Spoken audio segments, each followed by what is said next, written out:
compañero. En esta presentación hablaremos sobre el análisis temporal de filtros de primer orden y segundo orden. Este trabajo corresponde al Laboratorio de Emulación de Sistemas Dinámicos en el curso de Modelado de Sistemas y nuestro grupo está integrado por David García, Kevin Telles y Alejandro Gutiérrez. Los filtros pasadas son fundamentales en procesamiento de señales ya que permiten el paso de frecuencias bajas y atenúan las altas. En esta práctica simulamos la respuesta al escalón de dos filtros de primer orden y uno de segundo orden, utilizando herramientas de diseño avanzadas como Filter Design Tool de Texas Instruments.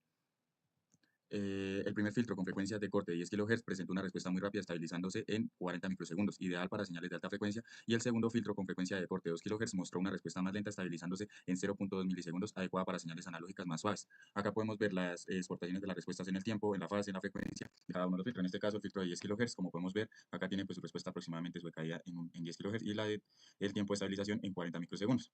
Para el de 2 kHz podemos evidenciar que más o menos en 2 kHz, sería por acá, tienen su frecuencia de corte y su estabilización en 0.2 milisegundos.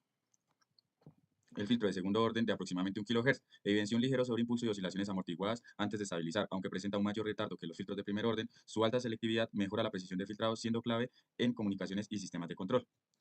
Importancia de la frecuencia de corte en la respuesta temporal, pues nos sirve como un parámetro dinámico que define la rapidez con que el filtro responde a cambios en la señal de entrada y como un compromiso de diseño, puesto que las frecuencias de corte altas permiten rapidez, mientras que las frecuencias bajas favorecen una mayor atenuación y selectividad. Algunas aplicaciones según tipo de filtro pues, son sistemas de respuesta rápida, señales analógicas lentas y o comunicaciones. Entonces, el análisis de estabilidad y rapidez en sistemas de control se pueden tener identificación de parámetros, simulación y validación e implementación técnica. A manera de conclusión, este análisis demuestra que la selección del filtro depende del tipo de señal y de los requerimientos de estabilidad y rapidez. La práctica nos permitió aplicar conceptos teóricos al comportamiento dinámico real, fortaleciendo habilidades clave para el diseño de sistemas. Mostrando la implementación de los filtros de primer y segundo orden basados en las imágenes, estos se implementaron en la protoboard. Ahora observamos la respuesta en el tiempo del filtro de primer orden al ingresar una frecuencia específica de 100 Hz. Variando la frecuencia, aumentándola, pues se observa cómo al superar la frecuencia de corte, la ganancia de salida del filtro pues es muy baja. Ahora observaremos lo que es el filtro de segundo orden. Observándose un filtro de segundo orden que atenúa mucho más rápido que uno de primer orden. Este tiene una pendiente de menos 40 decibeles por deca y a frecuencias mayores el efecto de bloqueo de altas frecuencias es mucho más fuerte y definido que uno de primer orden. Ahora observamos el primer filtro de primer orden en la baquela. Observamos que la respuesta del escalón es prácticamente idéntica a la de simulación, además que se cumple su función de filtro pasabajas. Enseguida probamos el segundo filtro de primer orden, el cual cuenta con una frecuencia de corte de 10 kHz. Al observar su respuesta al escalón unitario en el tiempo, esta es idéntica a la de la simulada, y tal como en el anterior, cumple su función de filtro pasabajas ante altas frecuencias.